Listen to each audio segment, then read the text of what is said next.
খাঁটি গল্পের ঘাঁটি, যেখানে গল্প নয় অনুভূতির জন্ম হয়। আজকের গল্প বিয়ের পর। মা, আমার রান্না হয়ে গেছে, সবাই এসে বসে পড়ুন। রিয়া রান্নাঘর থেকে ডাক দিল। শ্বশুর, শাশুড়ি, স্বামী, দেওর সবাই একে একে ডাইনিং টেবিলে বসে পড়ল।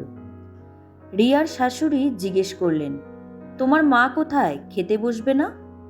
রিয়া বলল, খাবে তো, হয়তো ড্রয়িং রুমে বসে আছে, আপনি ডাক দিলে ভালো লাগবে। ঠিক আছে, তুমি খাবার বাড়ো, আমি ডেকে দিচ্ছি। আজ রিয়ার মা দুদিনের জন্য মেয়ের শ্বশুর বাড়িতে বেড়াতে এসেছে। সবাইকে সুন্দরভাবে পরিবেশন করছিল রিয়া।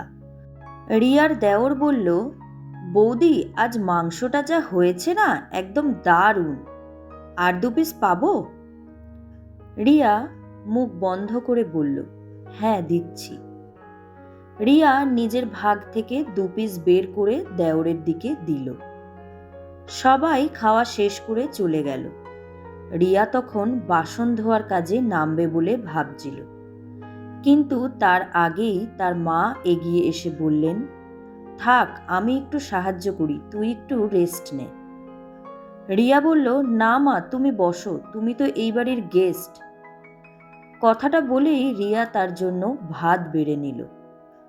রিয়ার মা খেয়াল করলেন, তার মেয়ের থালায় মাংস বলতে আছে শুধু একটা ছোট্ট পিস আর একটু ঝোল আর আলু।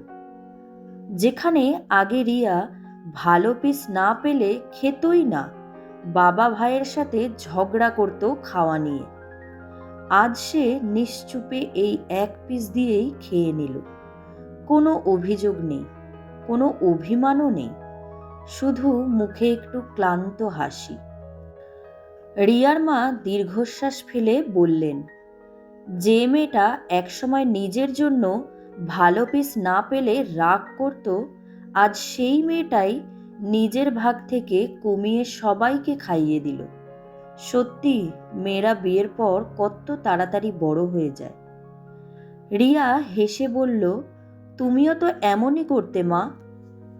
বিয়ের আগে আমরা কত বলেছি, তুমি বড় মাছের টুকরো খাও, ভালো মাংসের পিস খাও, আর তুমি বলতে আমার ভালো লাগে না। এখন বুঝি কেন ভালো লাগতো না। তুমি সবসময় আমাদের ভালোটা দিতেই পছন্দ করতে, নিজে খেতে অল্প কিছু আর ঝোল আর আলু। রিয়ার মা চোখ মুছলেন। সংসার এমনই হয় রে মা, যে বেশি দেয় তার কাছে একদিন সব ফিরে আসে। তুই এভাবেই সবাইকে ধরে রাখিস। ঠিক তখনই রিয়ার স্বামী অরণ্য হাতে একটা আইসক্রিম নিয়ে এলো চুপি চুপি রিয়ার কাছে, আর বলল, এই নাও, এটা তোমার জন্য। সবাইকে মাংস দিতে দিতে তোমার জন্য কিছুই রাখোনি, সেটা আমি ঠিকই টের পেয়েছি। সবার সামনে কিছু বলতে পারিনি, তাই এটা নিয়ে এলাম। রিয়া লাজুক গলায় বলল, কি যে বলো না। অরণ্য বলল, সত্যি বলছি, তোমার রান্না দিন দিন এত সুন্দর হচ্ছে যে সবাই একটু বেশিই খায়। পরের বার মাংস একটু বেশি করে আনবো। কথা বলেই অরণ্য রুমের দিকে ফিরে গেল। রিয়ার মা ধীরে সুস্থে মেয়ের কাছে এসে বললেন, দেখলি, তুই মন দিয়ে সবাইকে ভালোবাসিস বলেই ঈশ্বর তোর কপালে এমন স্বামী দিয়েছেন, যে তোর না বলা অভিমানটাও বুঝে ফেলে।